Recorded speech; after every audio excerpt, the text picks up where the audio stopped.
Blessings to my all medical aspirants. मुझे पूर्ण विश्वास है कि आप पिछले सेशन के वीडियो देख करके मेंस्ट्रुअल साइकिल कंप्लीटली समझ गए होंगे, है ना। आज थोड़ा सा हम लोग रिकैप करेंगे जस्ट 1 मिनट में मेंस्ट्रुअल साइकिल को स्क्रीन रिवीजन करके। वैसे कल आप ये देखे थे मेंस्ट्रुअल साइकिल का ग्राफ। आपने चारों यानी ओवेरियन चेंजेस भी लेके साथ चले और यूट्राइन चेंजेस भी साथ लेके चले। हार्मोन 2 तरह के थे, एक पिट्यूटरी हार्मोन मतलब पिट्यूटरी हार्मोन और ओवेरियन हार्मोन। पिट्यूटरी हार्मोन में 2 थे, एक LH एक FSH, और ओवेरियन हार्मोन में 2 थे, एक प्रोजेस्टेरॉन एक एस्ट्रोजन, है ना। लेकिन आपने कहा था कि जो कॉर्पस लूटियम होते हैं बेटा, जो कॉर्पस लूटियम होते हैं ये कितने तरह का हार्मोन सिक्रीट करते हैं, तो मेन तो ये प्रोजेस्टेरॉन ही करता है, इसमें कोई शक नहीं है। ये मेन कौन सा हार्मोन सिक्रीट करता है बेटे? प्रोजेस्टेरॉन। थोड़ा सा ये एस्ट्रोजन भी सिक्रीट करता है, यानी एस्ट्राडायोल भी थोड़ा सा। मेन एस्ट्रोजन का सिक्रीशन कौन करता है? ग्राफियन फॉलिकल जी। लेकिन थोड़ा सा एस्ट्रोजन का सिक्रेशन कॉर्पस लूटियम भी करता है। अब एक हार्मोन और जोड़ रहा हूं, रिलैक्सिन हार्मोन। इस हार्मोन की चर्चा मैंने अभी तक क्यों नहीं किया? क्योंकि इसका कोई रोल मेंस्ट्रुअल साइकिल में नहीं होता। इसका रोल होता है पार्चुरेशन, जब हम पढ़ेंगे तब, है ना। पार्चुरेशन के दौरान इस हार्मोन की दरकार होगी हमें, रिलैक्सिन। ओके, तो कॉर्पस लूटियम ने बेटा कितने तरह के हार्मोन सिक्रीट किए? 3 तरह के। मेन कौन? प्रोजेस्टेरॉन। थोड़ा सा कौन? एस्ट्रोजन। लेकिन एस्ट्रोजन का सिक्रीशन मेनली कौन करता है? ग्राफियन फॉलिकल या डेवलपिंग फॉलिकल्स। और relaxin hormone. Relaxin hormone menstrual cycle में कोई रोल नहीं होता है। इसका रोल कहां होता है? पार्चुरेशन जब हम करवाएंगे तब। अच्छा, अब जो है बेटे एक चीज हम कल आपको बताना भूल गए थे कि यहां जब आपने मेंस्ट्रुअल फेज लेके चला था और प्रोलिफरेटिव फेज लेके चला था, तो यहां तो इंडोमेट्रियम के लाइंस या सेल्स ब्रेक हो रहे थे। तो ब्रेक होंगे तो ये थिक से थिन होते जा रहा था। तो यहां जो इसका थिकनेस होता है यूट्राइन इंडोमेट्रियल लाइनिंग का, वो 2 to 3 मिलीमीटर होता है। और जब ये थिक होने लग जाता है तब यहाँ पे ये 5 मिलीमीटर थिक होता है। इसको हमें याद रखना है। ओके, चलिए अब हम लोग स्क्रीन रिवीजन करते हैं थोड़ा सा मेंस्ट्रुअल साइकिल का। आप देख पा रहे हैं कि आपके स्क्रीन पे एक ग्राफ नज़र आ रहा है।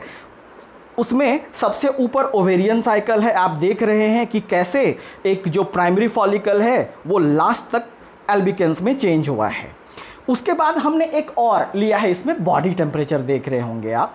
यानी जब 14th डे तक, यानी जब तक LH और FSH और एस्ट्रोजन बूम नहीं करता है तब तक फीमेल का जो बॉडी टेम्परेचर होता है वो 36 डिग्री के आसपास होता है। लेकिन जैसे ही ओव्यूलेशन हो जाता है तो जो है बॉडी का टेम्परेचर इंक्रीज हो जाता है। कितना? 1 डिग्री, 37 डिग्री। ओके, अच्छा। उसके बाद पिट्यूटरी हार्मोन देख रहे हैं आप। कल बताया था आपको LH भी इंक्रीज करता है और FSH भी इंक्रीज करता है। और बेटे जो LH इंक्रीज करता है इसको LH सर्ज भी बोला जाता है, क्योंकि सबसे ज़्यादा इंक्रीज यही करता है ना। इसको LH सर्ज भी बोला जाता है। ओवेरियन हार्मोन्स आप देख रहे हैं, एस्ट्राडायोल और प्रोजेस्टेरॉन। हमने रिलैक्सिन की बात नहीं किया क्योंकि ज़रूरत नहीं है इसकी यहाँ पे। और आप यूट्राइन चेंजेस देख रहे हैं, इंडोमेट्रियम में क्या क्या चेंजेस हो रहा है। टूटा तो थिन हुआ, फिर FSH ने उसको रिबिल्ड करने में और प्रोजेस्टेरॉन ने उसको रिबिल्ड करने में मदद किया ताकि नेक्स्ट साइकिल के लिए वो प्रिपेयर हो पाए, है ना। तो ये था आपका रिवीजन। अच्छा, अब बेटे आपने एक चीज और याद रखना है जो अभी अभी मैंने बताया आपको। जब LH पीक पे होता है, जब LH पीक पे होता है तो इसको टर्म दिया जाता है LH सर्ज। याद रखिएगा, ये क्वेश्चन आ चुका है। LH सर्ज कहां होता, कौन से फेज में? ओव्यूलेटरी फेज में, है ना, ये याद रखेंगे। अच्छा बेटे, जब हम लोग नेक्स्ट चैप्टर पढ़ेंगे रिप्रोडक्टिव हेल्थ, तो उस चैप्टर में हम प्रेगनेंसी को रोकने की चर्चा करेंगे, पूरा चैप्टर। इस चैप्टर में प्रेगनेंसी करवाने पे तुलेंगे या तुले हैं, और उस चैप्टर में प्रेगनेंसी रोकने के लिए। क्यों? क्योंकि पॉपुलेशन एक्सप्लोजन को रोकने के लिए प्रेगनेंसी को तो रोकना पड़ेगा। अच्छा, तो हम pregnancy different pills, medicines, injections, hormonal pills को लेकर के रोक सकते हैं, लेकिन उसके साइड इफेक्ट भी तो हैं। तो सवाल उठता है कि क्या हम बिना मेडिसिन्स लिए हम नेचुरल मेथड से प्रेगनेंसी को रोक सकते हैं क्या? बिल्कुल। तो आंसर है हाँ, बस दरकार है जानकारी की। तो आइए अब आपके स्क्रीन पे देखिएगा एक साइकिल, वही जो कल आप समझे थे साइकिल, वो अपीयर हो रहा होगा। बेटे, इस साइकिल में आप देख पा रहे हैं कि मेंस्ट्रुअल फेज है ना, और फिर आपका 1 से लेकर के 5 तक। ये आपको मैं इसलिए दिखा रहा हूं ताकि मैं आपको ये दिखा पाऊं कि इस मेंस्ट्रुअल साइकिल के चारों फेज में फीमेल सबसे ज़्यादा फर्टाइल कहाँ होती है, मतलब प्रेगनेंसी का चांस कहाँ होता है। तो देखिए बेटा, 1 to 5 में तो प्रेगनेंसी का चांस ही नहीं हो सकता, क्योंकि वहाँ सेकेंडरी oocyte रिलीज ही नहीं होते हैं। अच्छा, उसके बाद 6 to 10 लीस्ट फर्टाइल, मतलब नहीं के बराबर हो सकता, क्योंकि वहाँ भी सेकेंडरी oocyte रिलीज नहीं होते हैं। हाँ, यानी जो चांस होता है बेटे वो 11 to 13 में बड़ा ही कम, 1 से 2%।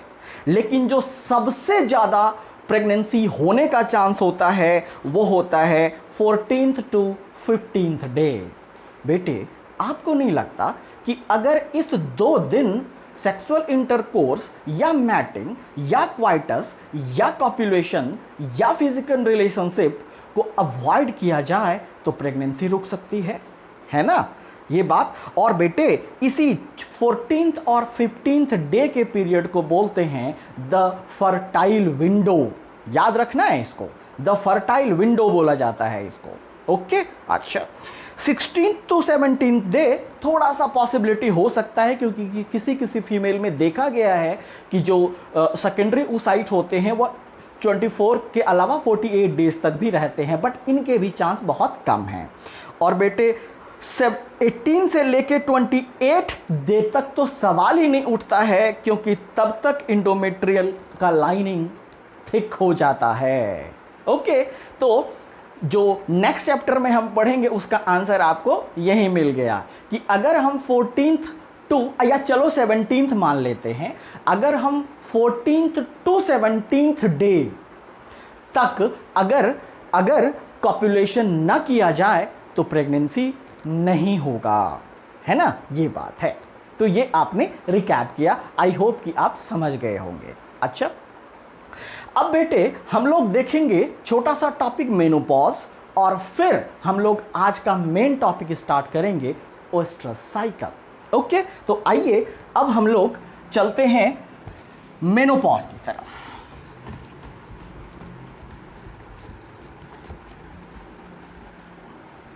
अब हम लोग यहां पे चलते हैं मेनोपॉज।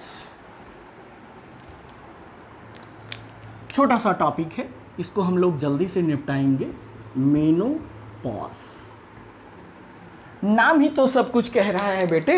हाँ, मेनो मतलब मेंस्ट्रुएशन,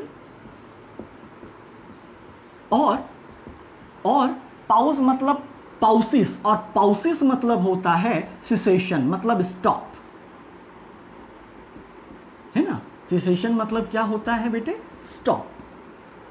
और ह्यूमन फीमेल में एक ऐसा स्टेज आता है बेटे, एक ऐसा स्टेज आता है जब मेंस्ट्रुअल साइकिल स्टॉप हो जाता है ना, 45 to 52 ईयर्स के एज में। हालांकि डिफरेंट बुक में बेटा ये वैरी करेगा, हमने एवरेज लिया है ना, एवरेज लिया है। उसके बाद आखिर सवाल उठता है कि ऐसा होता क्यों है। तो पहले जो कॉन्सेप्ट था, पुराना कॉन्सेप्ट था, वो उसमें क्या माना जा रहा था कि इस एज तक आते आते 450 जो आपने फॉलिकल्स पढ़ा था पूरे रिप्रोडक्टिव साइकिल में, या पूरे मतलब जब फीमेल की प्यूबर्टी हुई और यहाँ तक 450 तक प्राइमरी फॉलिकल्स होते हैं। तो पहले का कॉन्सेप्ट था कि यहाँ तक आते आते वो सारे फॉलिकल्स खत्म हो जाते हैं, लेकिन वो गलत कॉन्सेप्ट था। रियल कॉन्सेप्ट क्या है बेटे कि इस एज तक आते आते प्रोजेस्टेरॉन और एस्ट्रोजन डिक्लाइन हो जाता है, घट जाता है ना। अगर ये दोनों ही डिक्लाइन हो जाएगा बेटे, तो आपको नहीं लगता कि ना ही ओव्यूलेशन होगा, ना ही मेंस्ट्रुअल साइकिल होगा, ना ही ओव्यूलेशन होगा, ना ही फर्टिलाइजेशन होगा और ना ही प्रेगनेंसी होगी, है ना। कहने का मतलब कि जब मेंस्ट्रुअल साइकिल ही स्टॉप हो गया तो फिर इन चीज़ों की बात तो हम प्रेगनेंसी की कर भी नहीं सकते हैं। तो मेन रीज़न क्या हुआ बेटे कि जो प्रोजेस्टेरॉन और एस्ट्रोजन है, इनका जो हार्मोन, इनका अमाउंट डिक्लाइन यानी डिक्रीज होता चला जाता है। अब आप कहेंगे क्यों सर? बेटे एज के साथ साथ जो ऑर्गन्स हैं या जो इंडोक्राइन ग्लैंड्स हैं, वो भी तो, उनका भी तो फंक्शन डिक्रीज होता है ना, ये बात है। और इस एज में आकर के क्या होता है कि जो ओवरी होते हैं, है ना, यूट्रस होते हैं या विजाइना होता है, ये एट्रोफिक कंडीशन में आ जाते हैं। एट्रोफिक कंडीशन मतलब डिक्रीज्ड फंक्शन में आ जाते हैं। तो जाहिर है कि जब हार्मोन प्रॉपरली सीक्रेट ही नहीं होगा तो फिर मेंस्ट्रुअल साइकिल स्टॉप ही तो होगा।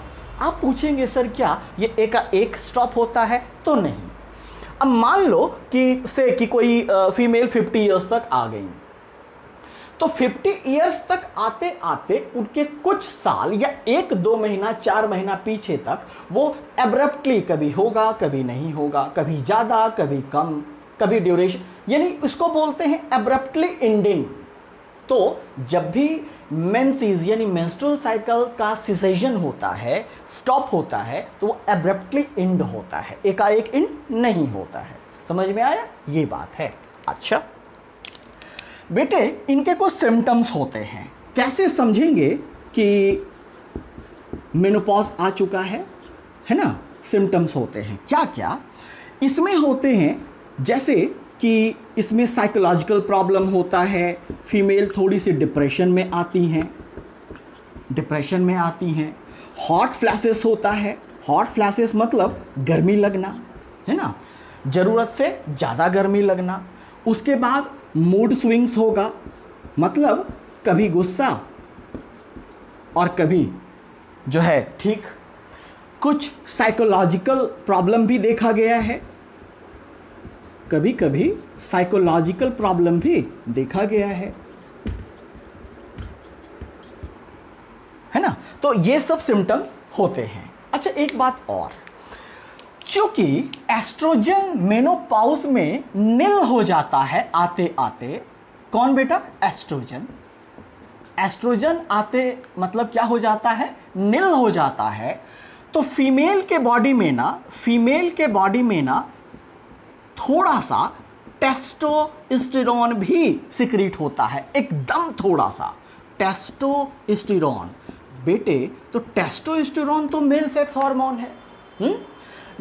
चूंकि अब एस्ट्रोजन निल हो चुका है, तो अब टेस्टोस्टेरोन भी थोड़ा सा अपना जो है इफेक्ट शो करेगा, इट शोज इफेक्ट।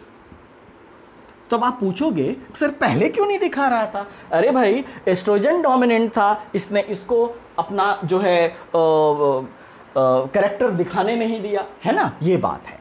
अब चूंकि ये नील हो चुका है, अब ये अकेला रह गया है, तो थोड़ा सा इफेक्ट दिखाएगा फीमेल के बॉडी में, है ना। क्या दिखाएगा?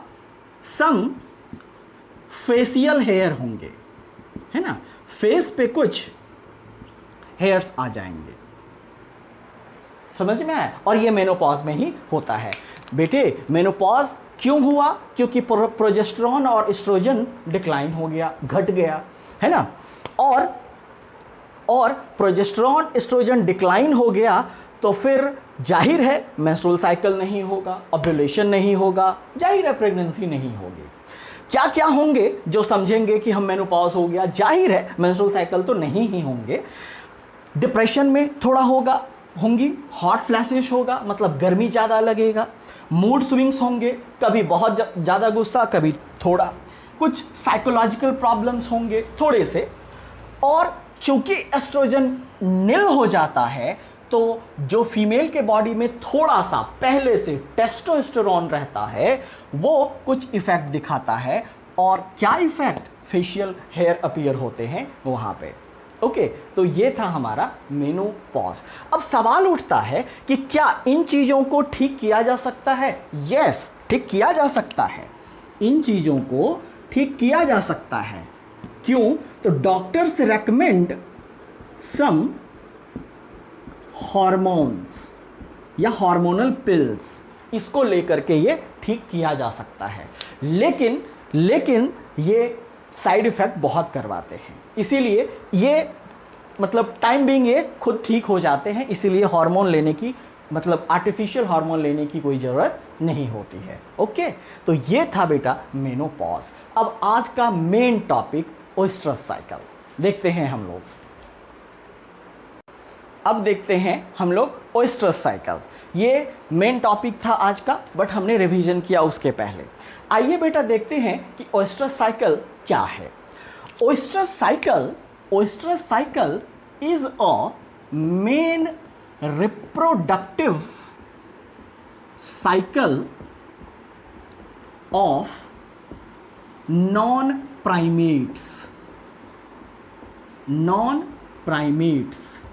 है ना। जबकि मेंस्ट्रुअल साइकिल भी रिप्रोडक्टिव साइकिल है। रिप्रोडक्टिव साइकिल कितने टाइप के बेटा? 2 टाइप के। और रिप्रोडक्टिव साइकिल में मैमेलियन फीमेल्स क्या करते हैं? खुद को प्रेगनेंसी के लिए प्रिपेयर करते हैं, अपने प्रोजेनी को बढ़ाने के लिए। फर्क इतना है कि जो प्राइमेट्स हैं यानी ह्यूमन, एप्स और मंकीज, ये मेंस्ट्रुअल साइकिल करते हैं। अब बाकी जैसे cows, buffalo, cats, dog, rabbit, goat, ये सब एस्ट्रस साइकिल करते हैं। हम अंतर भी देखेंगे मेंस्ट्रुअल और एस्ट्रस साइकिल में। समझ में आया? कहने का मतलब कि इसमें जो नॉन प्राइमेट्स मैमेलियन फीमेल होंगे वो क्या करेंगे? ओएस्ट्रस साइकिल करेंगे। जिस तरह आप मेंस्ट्रुअल साइकिल में 4 फेज देखे थे, इसमें भी बेटा 4 स्टेज होता है। कितने स्टेज होते हैं बेटे? 4 स्टेज होते हैं, है ना। हालांकि जो स्टेज मैं बता रहा हूं आपको, ये पूछा नहीं जाएगा आपको, लेकिन आपके मन में हलचल तो होगी, है ना, कि सर स्टेज तो बता रहे लेकिन नाम क्यों नहीं बता रहे हैं। इसलिए मैं बताता हूं बेटे। ये नॉन प्राइमेट्स अभी बताया मैंने, काउ, बुफेलो, गोट, डॉग, रैबिट, ये सब क्या हैं? नॉन प्राइमेट्स हैं, है ना। 4 स्टेज होता है इसमें। कौन कौन? एक होता है प्रोइस्ट्रस, ठीक है, दूसरा होता है इस्ट्रस, तीसरा होता है मेटइस्ट्रस और सबसे लास्ट होता है डाइस्ट्रस। आपको ये याद नहीं रखना है क्योंकि ये नहीं पूछा जाएगा, है ना। हालांकि एम्स तो अब आ गया नीट में, तो उनका कोई ठीक नहीं है बेटा। तो इस्ट्रस बेटा, जिस तरह कंफ्यूज मत होइएगा, इस्ट्रस साइकिल एक साइकिल है जो कि 21 डे साइकिल होता है, जबकि बेटा मेंस्ट्रुअल साइकिल कितने डे का साइकिल होता है? 28 डे का साइकिल होता है। ओके, जैसे कि मेंस्ट्रुअल साइकिल जो 28 डे का साइकिल है, 4 फेज थे। कौन कौन? सबसे पहला आपका ब्लीडिंग फेज यानी मेंस्ट्रुअल फेज था, नहीं, दूसरा आपका कौन फेज था? प्रोलिफरेटिव फेज या follicular phase, third phase ovulatory phase, और फोर्थ फेज सिक्रेटरी या लुटियल फेज। उसी तरह बेटे ओएस्ट्रस साइकिल में भी 4 स्टेज हैं, प्रोइस्ट्रस, इस्ट्रस, मेटिस्ट्रस, डाइस्ट्रस। ठीक है ना? तो आप जिस तरह मेंस्ट्रुअल साइकिल और मेंस्ट्रुअल फेज में मत कंफ्यूज होइएगा, उसी तरह यहां ओएस्ट्रस साइकिल और इस्ट्रस में कंफ्यूज मत होइएगा। इस्ट्रस एक स्टेज है ना? अच्छा, इस्ट्रस मतलब क्या होता है? इसका मतलब होता है हीट, यानी यह एक हीट पीरियड होता है। आप इसको हीट पीरियड कहें या इस्ट्रस पीरियड कहें, इस्ट्रस पीरियड कहें। ये एक शॉर्ट पीरियड होता है, बहुत ही कुछ घंटों का होता है, कुछ घंटों का होता है। मान लीजिए कि हम काऊ का एग्जाम्पल लेते हैं, तो इनमें ये पीरियड सिर्फ 18 आवर्स का होता है। डिफरेंट नॉन प्राइमेट फीमेल का इस्ट्रस पीरियड या हीट पीरियड डिफरेंट होता है। इस पीरियड में जो फीमेल्स होते हैं, नॉन प्राइमेट फीमेल्स होते हैं, वो सेक्सुअली रिसेप्टिव होते हैं, है ना? सेक्सुअली रिसेप्टिव होते हैं। कहने का मतलब बेटा, कहने का मतलब कि अगर इस पीरियड में, इस पीरियड यानी हीट पीरियड में, यानी इस पीरियड में कॉपुलेशन नहीं हुआ तो प्रेगनेंसी नहीं हो सकता। समझ में आया? ये बात है। यानी यही वो पीरियड है जिसमें कि नॉन प्राइमेट फीमेल्स खुद को सेक्सुअली रिसेप्टिव करते हैं और कुछ बिहेवियरल चेंज होते हैं, कुछ बिहेवियरल चेंज होते हैं। फॉर एग्जाम्पल यहां पे जो सेक्स अर्ज होगा वो इंक्रीज होगा, है ना? हो सकता है कि यहां पे वो डिफरेंट वॉइस निकाले, है ना? उसको बोलते हैं बेटा मेटिंग कॉल्स, है ना? पहले से ज़्यादा आवाज़ निकालना, है, स्थिर नहीं रहना, तो उसको बोलते हैं मेटिंग कॉल्स। यानी अब ये दर्शा रही है नॉन प्राइमेट फीमेल कि उसका हीट पीरियड स्टार्ट हो गया है। यानी अगर इस 18 आवर्स में मेल के साथ कॉपुलेशन नहीं हुआ तो प्रेगनेंसी नहीं होगी, और अगर हो गया तो फिर ये जो इस्ट्रस साइकिल है वो क्या हो जाएगा? स्टॉप। और जब स्टॉप हो जाता है तो उसको बोलते हैं एन इस्ट्रस फेज। हाँ, आपने ह्यूमन में भी तो कहा था प्रेगनेंसी अगर हो जाएगी तो मेंस्ट्रुअल साइकिल होगा क्या? नहीं। कब तक? जस्टेशन पीरियड तक हो ही नहीं सकता, पार्चुरेशन तक नहीं हो सकता है, लैक्टेशन तक नहीं हो सकता है। तो उसी तरह अगर जो नॉन प्राइमेट फीमेल है इस दौरान हीट पीरियड में कॉपुलेशन हुआ तो प्रेगनेंसी होगी, है ना? और प्रेगनेंसी होगी तो ये साइकिल क्या हो जाएगा? स्टॉप। तो जितना दिन स्टॉप रहेगा उस फेज को क्या बोलेंगे? Anoestrus phase. आपको क्या बताया था? प्रीफिक्स में ए हो, ई हो और एन हो। क्या मैं वॉवेल बता रहा हूं? नहीं, मार दूंगा, लैटिन प्रीफिक्स है, इसका मतलब होता है नो या विदाउट, है ना? नहीं होगा ये साइकिल। ये बात है। ये था बेटा इंट्रोडक्शन। अब देखते हैं हम लोग कि आखिर ये कितने टाइप के होते हैं। ओके, आइए तब अंतर देखेंगे हम मेंस्ट्रुअल साइकिल और इस्ट्रस साइकिल में।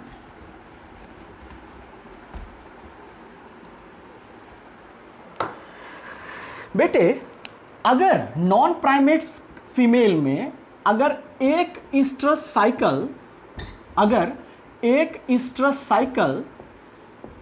की बात कर रहा हूं, पीरियड की नहीं, एक इस्ट्रस साइकिल पर ईयर हो, मतलब एक साल में एक ही बार होता हो इस्ट्रस साइकिल, तो इसको कहते हैं मोनोइस्ट्रस एनिमल। फॉर एग्जाम्पल डियर, है ना? यानी साल में एक ही बार ये साइकिल होगा और साल में एक ही बार वो पीरियड हीट पीरियड आएगा, यानी जो हमने जिस स्टेज की बात किया, और एक ही बार सेक्सुअली रिसेप्टिव होंगी ये फीमेल और फिर प्रेगनेंसी का चांस भी एक ही बार होगा। अच्छा, अगर ये तो पहली बात हुई, अगर 2 एस्ट्रस साइकिल पर ईयर हो तो इसको हम बोलते हैं बाइस्ट्रस या डाइस्ट्रस। बाइस्ट्रस कहें या डाइस्ट्रस कहें, एक ही बात है। यानी ऐसे नॉन प्राइमेट फीमेल को प्रेगनेंसी का चांस कितने बार मिलेगा? 2 बार मिलेगा। फॉर एग्जाम्पल इसमें बेटा डॉग फैमिली आते हैं, केनाइन फैमिली आते हैं, है ना, केनाइंस आते हैं, या मैं लिख देता हूं डॉग्स, है ना। 2 बार हीट पीरियड आएगा या स्ट्रेस पीरियड आएगा या स्ट्रेस साइकिल होगा। ओके, ये बात है। नेक्स्ट, अगर 2 से भी ज्यादा हो, many stress cycle per year, तो इसको टर्म दिया गया है पॉलीस्ट्रस। पॉलीस्ट्रस, पॉलीस्ट्रस का जो सबसे बेस्ट एग्जांपल है वो है कैटल, यानी काउ, बुफेलो, कैटल उसी को बोलते हो ना। तो बेटे अब सवाल उठता है, समझिएगा, अब और इंपॉर्टेंट चीज बताने वाला हूं।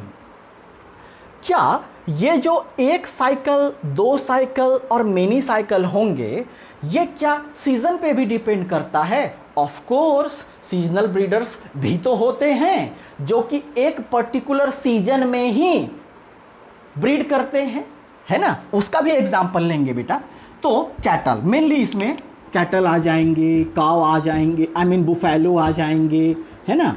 और ऐसा नहीं कि सिर्फ कैटल आएगा, पिग्स भी आ सकता है, इसमें पॉलीएस्ट्रस होते हैं। यानी एक साल में ये कई बार आ सकता है ना, ये बात है। अच्छा, अब एक चीज और जल्दी से समझ लीजिए प्लीज, कि जो सीजनली